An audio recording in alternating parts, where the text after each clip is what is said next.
Hallo, mein lieber Skorpion, und natürlich auch ein Hallo an alle anderen, die eingeschaltet haben. Lieber Skorpion, ich wünsche euch allen ein wunderschönes neues Jahr 2025. Ich hoffe, dass all eure Wünsche in Erfüllung gehen, dass ihr eure Ziele erreicht, und vor allem wünsche ich euch, dass ihr auch mutig bleibt, mutig seid, euren eigenen Weg zu gehen, weil ich habe das Gefühl, dass im neuen Jahr jetzt bei einigen von euch so ein bisschen das Thema Veränderung ansteht und dass vielleicht auch an der Zeit ist, auch neue Wege zu gehen oder neue Dinge auszuprobieren oder vielleicht auch irgendwo mehr Tiefe zu erlangen. Aber wir schauen uns das gleich an. Wir machen nämlich eine Jahreslegung für dich. Wir schauen uns deine Energie an für das Jahr 2025. Was ist wichtig für dich zu wissen? Wie immer, lieber Skorpion, denk daran, nicht jede Botschaft wird wahrscheinlich für dich sein, das ist aber völlig in Ordnung. Nimm nur das an, was sich stimmig anfühlt. Also nimm das an, was sich auch gut für dich anfühlt.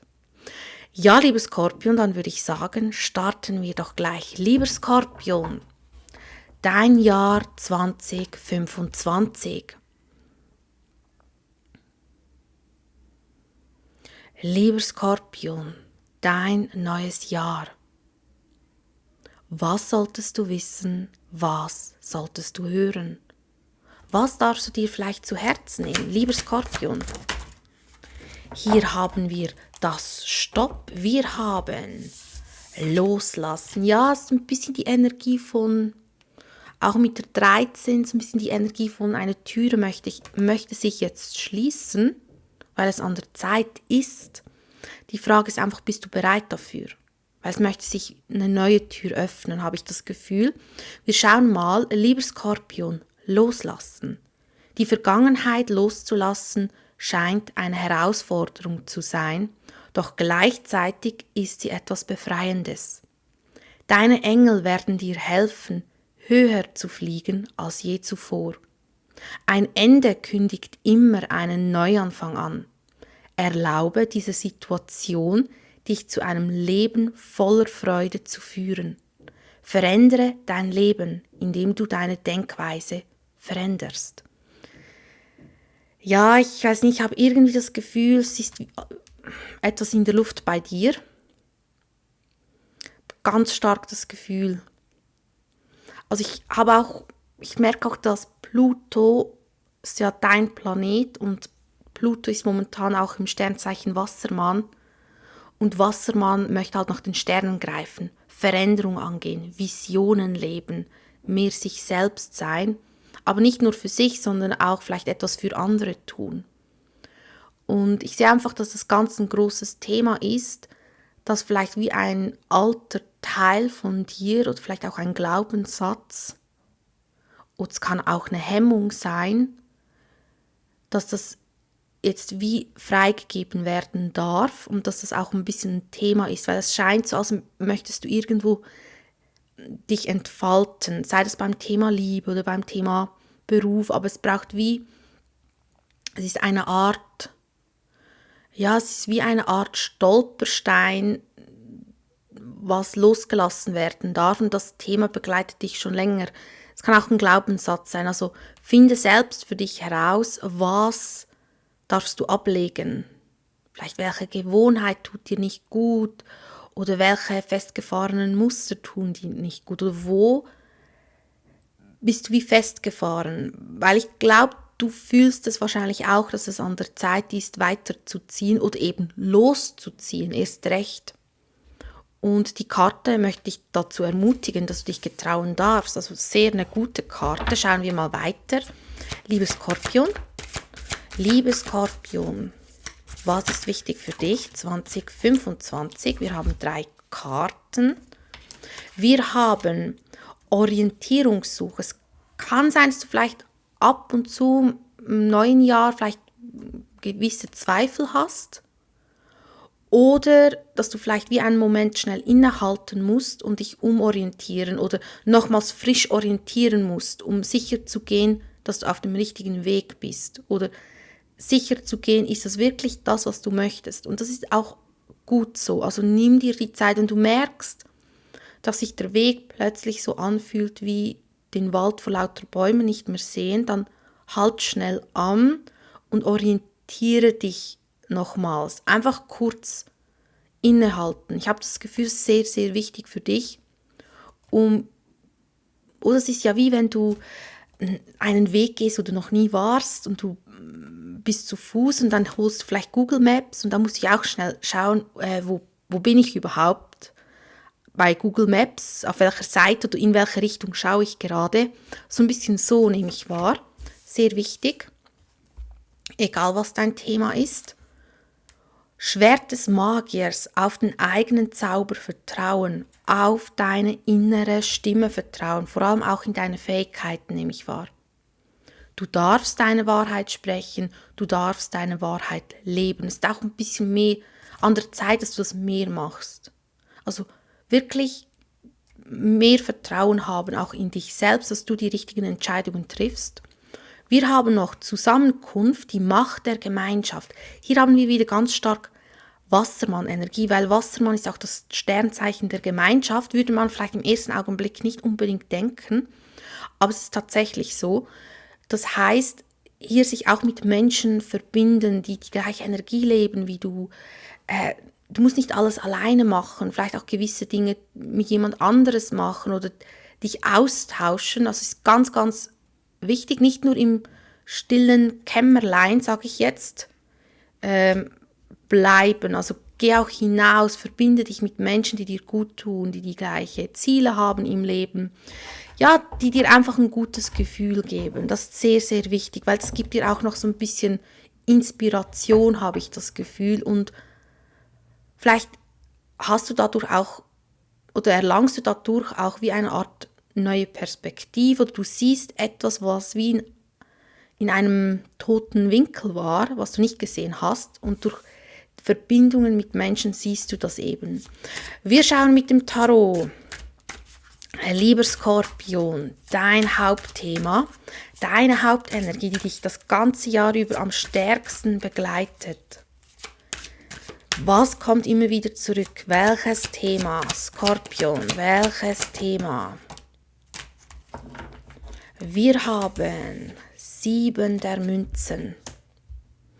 Ja, wieder die Energie von schnell innehalten, Orientierung erlangen.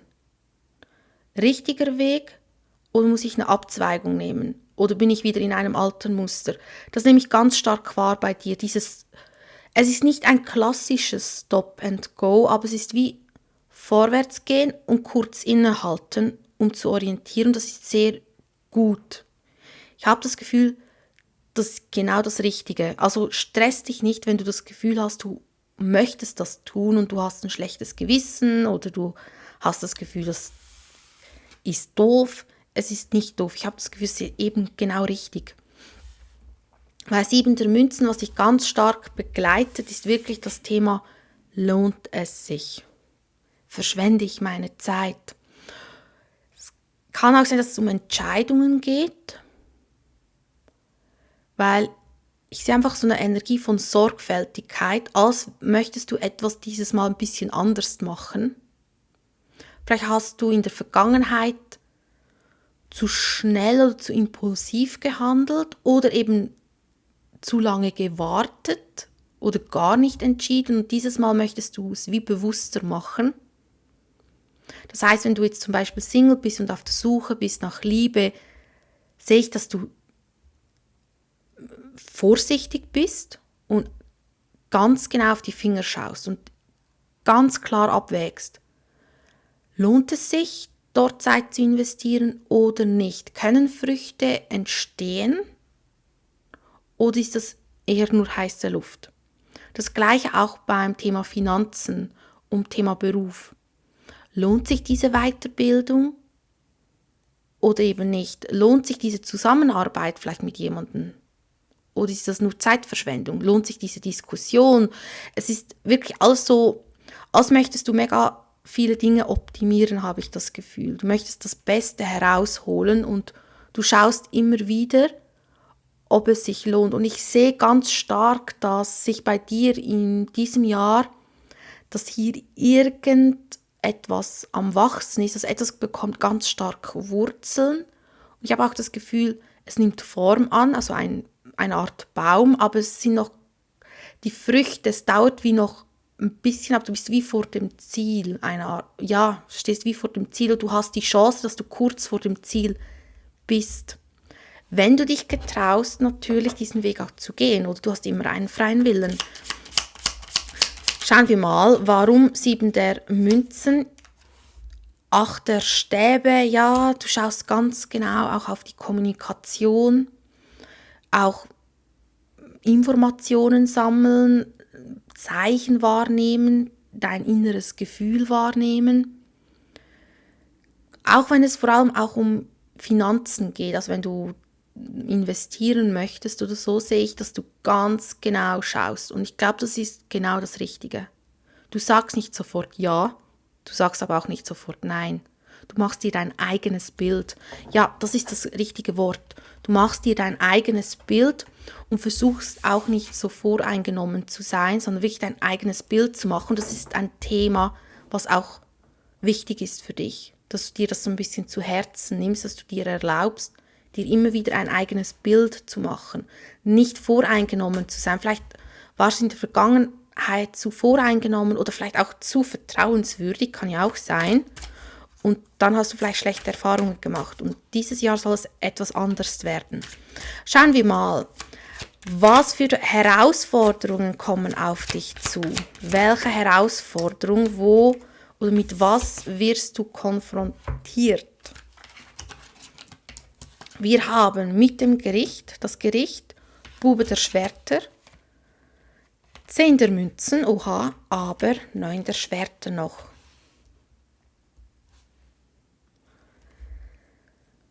Ich sehe, dass hier eine wichtige, eben sind wir wieder bei diesem Flügel ausbreiten, eine wichtige Entscheidung kommt mit dem Gericht. Auch ein Impuls, du fühlst, dass etwas an der Zeit ist. Du wirst es fühlen oder vielleicht sogar mehrmals oder vielleicht merkst du es jetzt schon. Und die Karte ermutigt dich, eine Entscheidung zu treffen oder immer wieder Entscheidungen zu treffen, damit Veränderungen kommen können. Jetzt denk dran, das ist ja die Herausforderung, die wir jetzt gelegt haben. Das heißt, es fällt dir nicht immer so einfach, auf diesen Impuls zu hören oder vielleicht zögerst du auch. Ich sehe, dass du zögerst. Also da wirklich mehr dir vertrauen oder auch zu lernen, wann kommt dieser wahre Impuls. Weil ich weiß, manchmal denken wir, es ist ein Impuls, dabei ist es einfach die Stimme der Angst. Und ich sehe, dass hier wirklich wichtige Entscheidungen kommen, aber es dir schwer fällt, diese Entscheidung zu treffen, weil das Gericht deutet immer darauf hin, dass Veränderungen kommen, Transformation, das heißt, immer etwas wird losgelassen. Und das ist halt ein Prozess, sehe ich. Das Gericht kann auch ein Vorbote sein, dass etwas aus deinem Seelenplan kommen möchte, aber dafür muss man eben diesem Impuls folgen. Eine Art vielleicht auch Komfortzone verlassen. Falls du mit jemandem eine On-Off-Geschichte hast, also wirklich nur diejenigen, die eine On-Off-Geschichte haben, kann es sein, dass im 2025 nochmals ein Moment kommt, wo die eine Entscheidung fällt. Ja oder nein, wollen wir es nochmals versuchen oder machen wir einen definitiven Schlussstrich? Sehe ich auch. Weil das Gericht kann bei Vergangenheitspersonen auf die letzte Entscheidung hindeuten. Und hier ist einfach wichtig, dass du auf dein Gefühl hörst. Was sagt dir dein Gefühl? Und ich sehe auch, dass mit Bube der Schwerter, es scheint so, als, ich bin jetzt nicht sicher, ob du zu viele Informationen sammelst oder dir auch zu viele Informationen wie zugespielt werden oder du sehr viele Dinge siehst und dass es wie zu viel ist, dass du es wie nicht verarbeiten kannst. Da einfach schauen, dass du dich nicht man kann sich ja wie auch in der Tiefe verlieren oder man kann auch Dinge zerdenken, da ein bisschen schauen. Ich sehe auch, dass dir jemand vielleicht auf die Finger schaut oder dich beobachtet. Vor allem beruflich gesehen kann es sein, dass dich da jemand beobachtet oder deinen Weg verfolgt.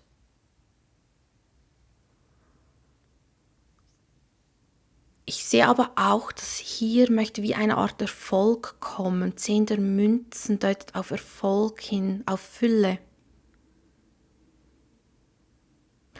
Aber irgendetwas steht im Weg, weil es ist ja die Herausforderung. Ich sehe hier die Angst.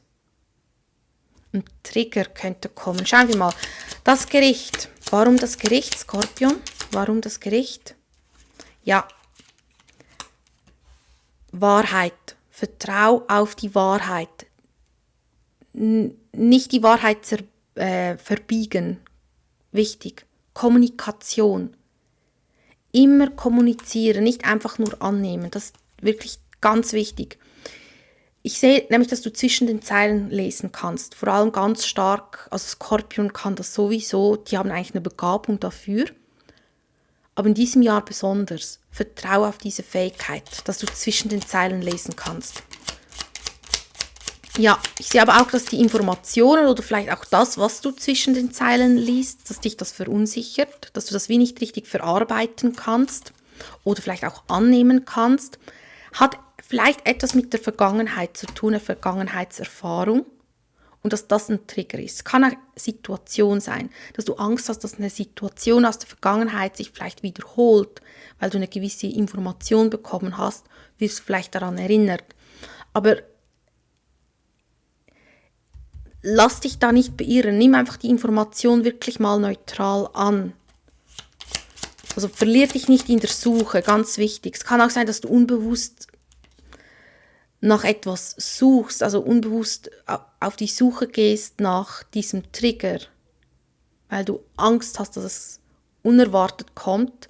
Das ist wie ein Beispiel, dass du weißt, was ich meine. Oder manchmal, wenn man vielleicht sehr geprägt ist, dass der Partner immer fremd geht und nicht treu ist und dann hat man plötzlich eine Partnerschaft und die ist super und toll und dann hat man vielleicht das Thema Vertrauen noch nicht angeschaut und immer dieses Gefühl von ich werde betrogen und dann kann es sein, dass man vielleicht wieder danach sucht, weil man es wie zuerst finden möchte, bevor man enttäuscht wird. Und das meine ich damit. Nicht, wenn du merkst, dass du das hast, das loslassen. Gib das frei. Also hier im Vertrauen bleiben. Das Thema Vertrauen ist vor allem das Stichwort. Schauen wir mal, warum 10 der Münzen? Da bin ich jetzt gespannt. Warum 10 der Münzen als Herausforderung, als Blockade? Aber hier möchte das Glück kommen. Hier zeigt sich dir das Glück. Aber es scheint so, als müsstest du etwas abwägen. Als wärst du dir nicht sicher, ob das wirklich das Glück ist.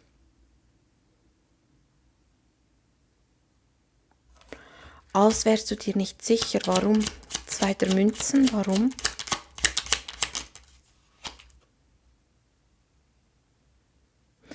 Du bist wie noch an etwas gebunden, sehe ich. Der Teufel und Bube der Kelche. Also hier kommt was Wunderbares, aber ich sehe, dass du Mühe hast, das zu greifen, weil es scheint so, als wärst du noch an etwas gebunden. Das kann sein, eben ein Glaubenssatz, Ängste, das können vielleicht auch Verträge sein und dass du deswegen Mühe hast, diese 10 der Münzen anzunehmen. Wenn du zum Beispiel mit jemandem immer eine On-Off-Geschichte hast, kann sein, dass plötzlich die ganz große Liebe kommt oder eine neue Person, wo eigentlich für dich bestimmt wäre, aber du kannst dich wie nicht fallen lassen, weil du vielleicht noch an eine Vergangenheitsperson gebunden bist oder etwas wie noch nicht losgelassen hast. Es war jetzt nur ein Beispiel, das ich genannt habe. Es ist irgendetwas, was noch losgelassen werden soll, weil die 10 der Münzen fühlt sich relativ neu an, aber es ist, als wärst du in einer Art Komfortzone noch ein bisschen gebunden. Kann auch ein Glaubenssatz sein oder ein Trigger. Schauen wir mal 9 der Schwert, weil hier haben wir eben diesen Trigger. Angst vor Enttäuschungen. Ich habe das Gefühl, es hat etwas mit Enttäuschungen zu tun, die du schon erfahren hast. Aber irgendwie bist du wie noch, vielleicht auch an dieser Erinnerung oder so, kann natürlich auch unbewusst sein, oder?